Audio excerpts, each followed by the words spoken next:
next is Brad Peters. He's president and CEO over at Pacific Empire Minerals, and they're actively exploring in BC. I'm really excited to hear from him what the plans are for this summer. Season is more or less just started.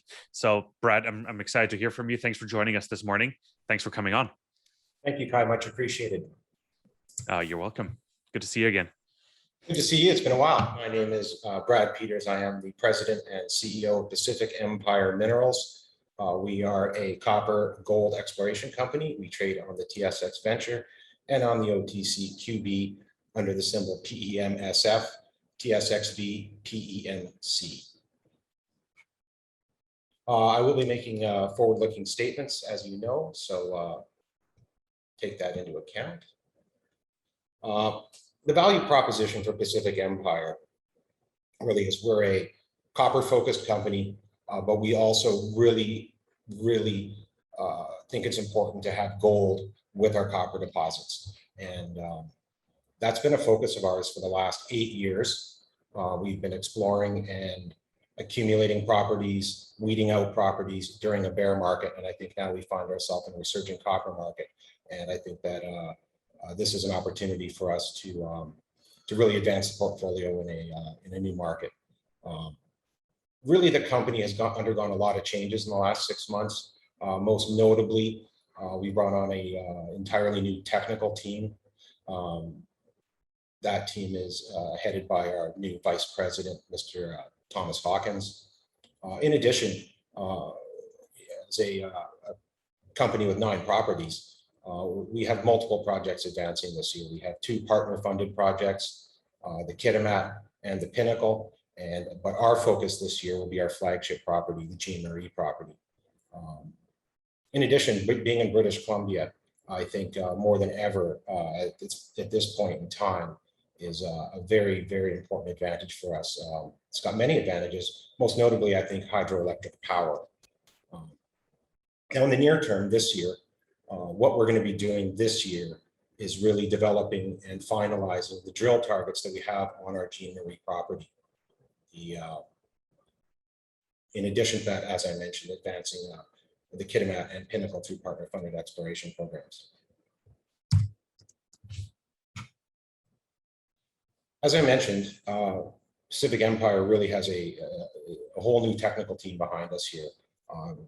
Mr. Thomas Hawkins, PhD, was brought on in the spring of this year, and he's been working with us for the last number of months. And what he really brings to the team is a systematic, very technical approach to target development. In addition, last fall, we brought on a group called OreQuest Consultants, and that's George Cavey and Doug Cavey. But equally as important, if not more, is Jennifer Oskowski. I've known Jennifer since she was with First Quantum. This is a very, very talented geologist, and having Jennifer and George join the technical team has been a real game changer for us in that sense. In addition, Paul Johnson, he was a senior copper geologist with Teck for many years. Paul's been one of our advisors for some time. And so now the technical team really, I think, is in place here for what we're seeing as a resurgent copper market. I won't go into this too much with this particular slide, but I think it's just safe to say that as we go forward, every pound of copper is more difficult to find and more expensive to find. And I think that what we've seen here during COVID is certainly an acceleration in terms of electrification of the energy grid, of just in terms of general modern technological society in general. Now, I think what's important here, and I think what's really interesting about British Columbia, and the reason we started in British Columbia 8 years ago, is that British Columbia has access to hydroelectric power. And that power, I think, it's absolutely critical if you're going to, I've often heard the term, the only thing harder than finding a mine is selling it. And I think that having access to hydroelectric power in today's environment where people want low carbon power is absolutely critical. As I mentioned, I'm not the only one bullish on copper. I have been for many years. But I think now that there seems to be a broad consensus, Robert Friedland's quote there at the bottom, I think really just sums it up why we've been in British Columbia for so many years. We're close to the end market. We have access to the hydroelectric power, and in the future, there is certainly the potential for dynamic pricing on copper as it relates to its carbon footprint. Again, British Columbia, we think it's just a fantastic place. And what we found too is over the last number of years, the engagement with local communities and stakeholders, it's something that we've been involved in and been aggressive with. So we do have a number of early stage exploration agreements, and that's something that we take to heart. Now our portfolio, this is a portfolio that's been, I think, weeded out, I would say, over the last 8 years. And the projects that you see there, this is a result of 8 years of perseverance through a bear market. And I think some of the, in addition to the hydroelectric power, British Columbia's got fantastic tax incentives. In the areas we're in, we tend to get about 30% back. And then that goes a long way in terms of exploration for us. Now, as I mentioned, our Jean Marie property is our flagship property. This is the property that we are going to be focusing on for at least the next 12 to 24 months. It's a project that we optioned last spring.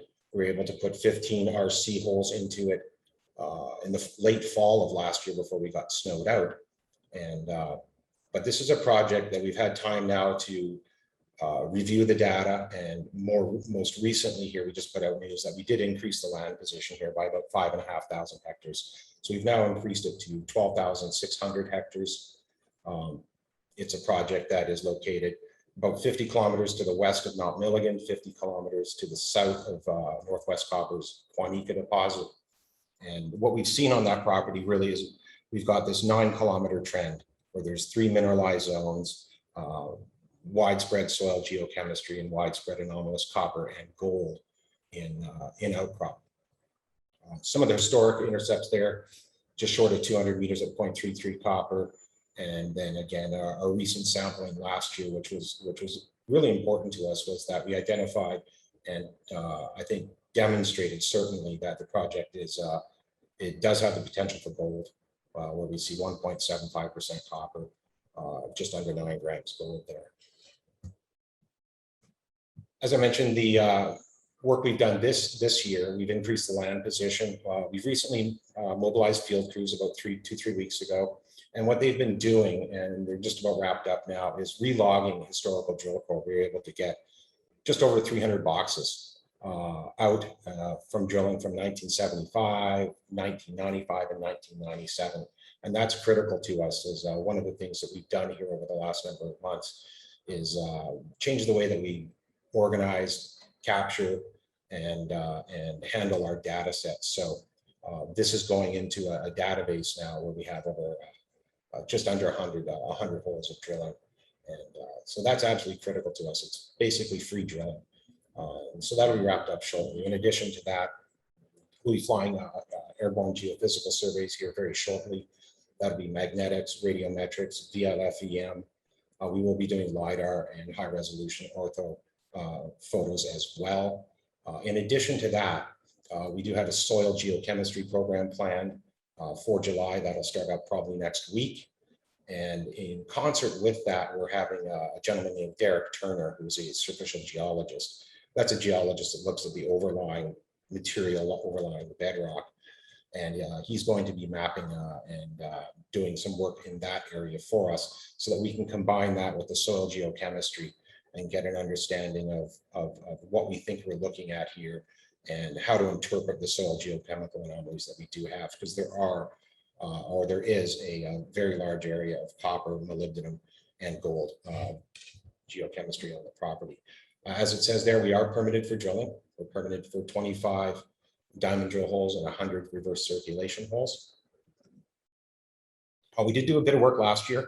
By the time we got the permit, it was a little late in the year, but we were able to get on the ground, do some trenching, hand trenching, and in addition to that, 15 RC holes. The RC drilling was focused to the north of where previous drilling had taken place, and 13 out of 15 holes intersected copper mineralization. We identified an area approximately 400 by 500 meters, greater than about 0.2. So it demonstrated that this particular system does have legs in the sense that there is scale to the system. I think what's important for us going forward is to follow up on some of the historical work where there was hydrothermal breccias intersected. And that's the area that we think somewhere between the A, B, and C zones on the property that we're going to be focusing on. As I mentioned, in 2020, we were successful in demonstrating the potential for gold and copper mineralization on the property. This is just a snapshot of some of the historical intercepts and some of the returns we had from last year.